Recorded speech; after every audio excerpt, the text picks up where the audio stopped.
ನೀವು ಸರ್ಕಾರದ ಭಾಗವಾಗಿದ್ದೀರಾ, ಸಮುದಾಯಕ್ಕೆ ನ್ಯಾಯ ಕೊಡಿಸುವಂತ ಪ್ರಯತ್ನವನ್ನು ಮಾಡ್ತೀರಾ ಅಂತ? ನಮ್ಮ ಸಮಾಜ ಆಗಲಿ ವೀರಶೈವ ಸಮಾಜ ಆಗಲಿ ವಿರೋಧ ಎಲ್ಲೂ ವ್ಯಕ್ತಪಡಿಸಿಲ್ಲ. ಅವ್ರದ್ದು ಅಭಿಪ್ರಾಯ ಇಷ್ಟೇ, 10 ವರ್ಷ ಆಗಿರೋದ್ರಿಂದ ಅದನ್ನ ಸ್ವಲ್ಪ ರಿವ್ಯೂ ಮಾಡಬೇಕು ಅನ್ನೋದು ಅವರ ಅಭಿಪ್ರಾಯ ಹೇಳಿದ್ದಾರೆ ಸಮಾಜದ ಅನೇಕ ಮುಖಂಡರುಗಳು. ಜೊತೆಗೆ ವೈಜ್ಞಾನಿಕವಾಗಿ ನೀವು ಹೇಳ್ದಂಗೆ ಎಲ್ಲರೂ ಮನೆಗೆ ಭೇಟಿ ಕೊಟ್ಟು ಮಾಹಿತಿಯನ್ನು ಪಡೆದಿಲ್ಲ ಅನ್ನೋದನ್ನು ಹೇಳ್ತಾ ಇದ್ದಾರೆ. ಕ್ಯಾಸ್ಟ್ ಸೆನ್ಸಸ್ ಮಾಡೋದ್ರ ಬಗ್ಗೆ ಇಡೀ ರಾಜ್ಯದ ಎಲ್ಲ ಸಮಾಜದ ಜನ ಒಪ್ಪಿದ್ದಾರೆ, ಮಾಡಬೇಕು. ರಾಷ್ಟ್ರ ಮಟ್ಟದಲ್ಲೂ ಅನೇಕ ರಾಜ್ಯಗಳಲ್ಲಿ ಪ್ರಾರಂಭ ಮಾಡಿದ್ದಾರೆ.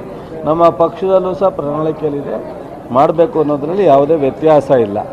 ಸೊ ಈಗ ಕ್ಯಾಬಿನೆಟ್ಗೆ ಇವತ್ತು ಬರೋದ್ರಿಂದ ಮುಖ್ಯಮಂತ್ರಿಯವರು ಏನು ಹೇಳಿದ್ದಾರೆ, ಕ್ಯಾಬಿನೆಟ್ ತಂದು ಎಲ್ಲ ಸಚಿವರ ಹತ್ರ ಚರ್ಚೆ ಮಾಡಿ ಒಂದು ತೀರ್ಮಾನಕ್ಕೆ ಬರ್ತೀವಿ ಅಂತ ಹೇಳಿದ್ದಾರೆ.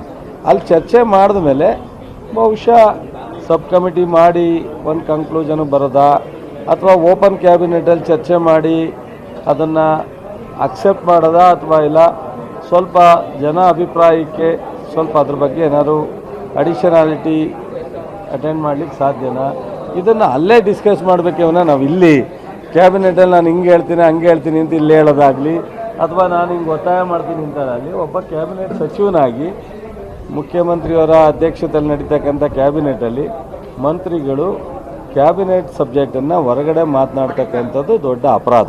ಸರ್, ಈಗ ಸಮುದಾಯದ ನೀವು ಹೇಳಿದಂಗೆ 10 ವರ್ಷದ್ದು ವೈಜ್ಞಾನಿಕವಾಗಿಲ್ಲ ಅನ್ನೋದು ಸಮುದಾಯ ಇದು. ಸೊ ಹಾಗಾಗಿ ಈ ಸಮುದಾಯವನ್ನ ಅದೇನು ಹೇಳಬೇಕು ಅಲ್ಲೇ ಹೇಳಬೇಕೇ ವಿನ ನಾವು ಅಲ್ಲಿ ಹೇಳೋದನ್ನ ಇಲ್ಲಿ ಹೇಳೋದಕ್ಕಾಗತ್ತಾ? ನೀವು ಹೇಳಿ, ಅದು ಕರೆಕ್ಟ್ ಅಂದರೆ ನಂದೇನು ಅಭಿಪ್ರಾಯ ಇಲ್ಲ, ನಾಟ್ ಗುಡ್. ನಾನು ಹೇಳಿದ್ನಲ್ಲ, ಅವ್ರ ಅಭಿಪ್ರಾಯ ವಿರೋಧ ಇಲ್ಲ, ಇಷ್ಟಿದೆ.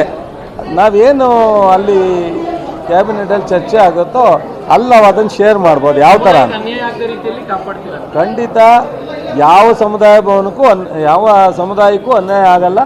ಎಲ್ಲವೂ ಒಗ್ಗಟ್ಟಾಗಿ ತೊಗೊಂಡು ಹೋಗ್ತಕ್ಕಂಥದ್ದೇ ಕಾಂಗ್ರೆಸ್.